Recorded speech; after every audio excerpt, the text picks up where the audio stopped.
Rumour has it the Canon R3 will sit between the R5 and the coming R1. So what can we expect for the R3 and the R1? Let's look into that.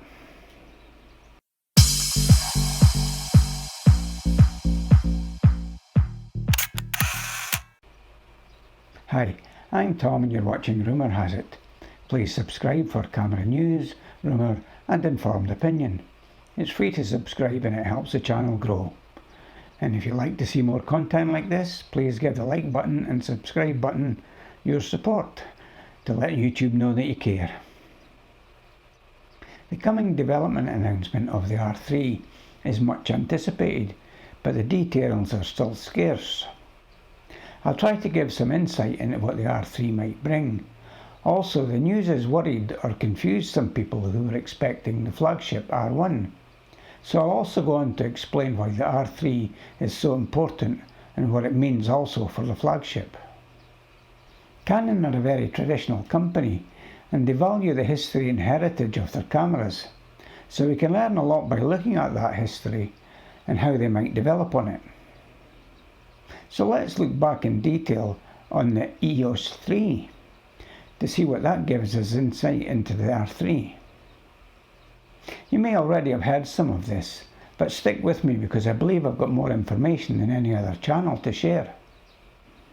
We now know that the EOS 3 was a film camera that had, for the time, Canon's top 45-point AF system. The same system was used in the 1D. It was also weather sealed and had a novel eye control system for AF which monitored the pupil and allowed an almost magical control over the focus point selection.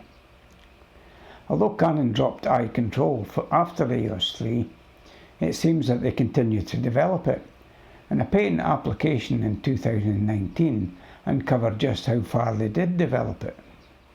Looking at that patent, we can see the intention is to use an infrared light source to bounce light off the cornea and interpolate that along with the position of the pupil to direct the focus point. This will be a full frame sensor with full width AF system, just like the existing R5 sensor can focus from edge to edge. So will this new system. This is a major advance from the 45-point system on the EOS 3. We can also expect that the modern motion sensors and computational power will resolve some of the issues that could fool the original system. So we can expect less of an issue with eye colour, eyelid opening, contact lenses and spectacle wearers. That limited the success of the original system. We don't know for sure yet what the image sensor resolution is going to be on the R3, but we do know that it's a stacked full frame sensor, backlit, and so the readout will be faster and the data rates will be higher than the sensor on the R5. From this we can tell that the R3 will need 2 CF Express cards, and that will also mean we have dual recording capability in all modes, addressing some of the criticisms on the R5. Canon's plan is that the R3 will compete directly with the Sony A1.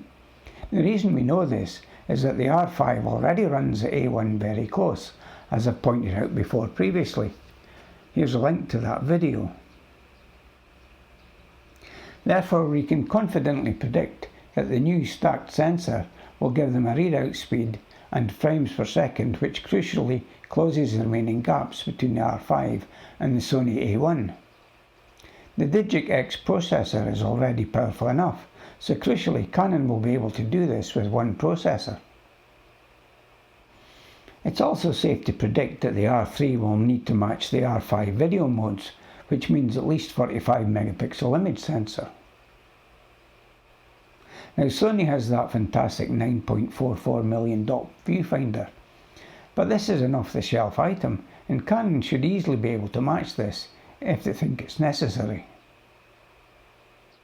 Similarly, the faster stacked sensor should allow them to match the anti-flicker and sync speeds of the A1.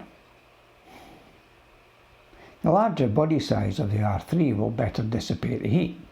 We already know that better heat dissipation allows the R5 to run continuously. so I don't think we'll see the overheating problems on the R3.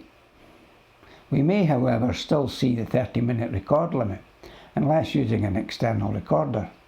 It seems that Canons still think you should buy a cinema camera if you want this limit removed.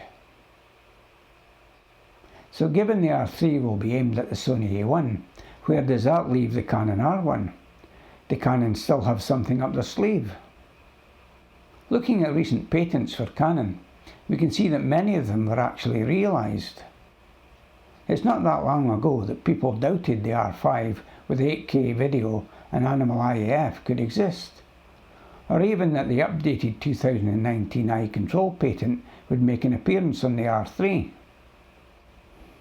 Looking at the most likely patents that would apply to Canon's flagship, we can see that quad-pixel AF and a true global shutter would be big differentiators for Canon. And I think it's reasonable that Canon could hold these back for a well-timed R1 release, though we might have to wait until 2023 to see it. So with the R1 in the wings, the final and perhaps biggest reason for the R3 is, and this is a smart move by Canon, if they can match the Sony flagship A1 with the R3, it sends a message that the R1, when it comes, will be the flagship. Thanks for watching Rumour Has It. I hope you found this useful. Please click the subscribe button below, it really helps the channel grow. And for my part, I'll continue to bring you camera news, rumour and informed opinion.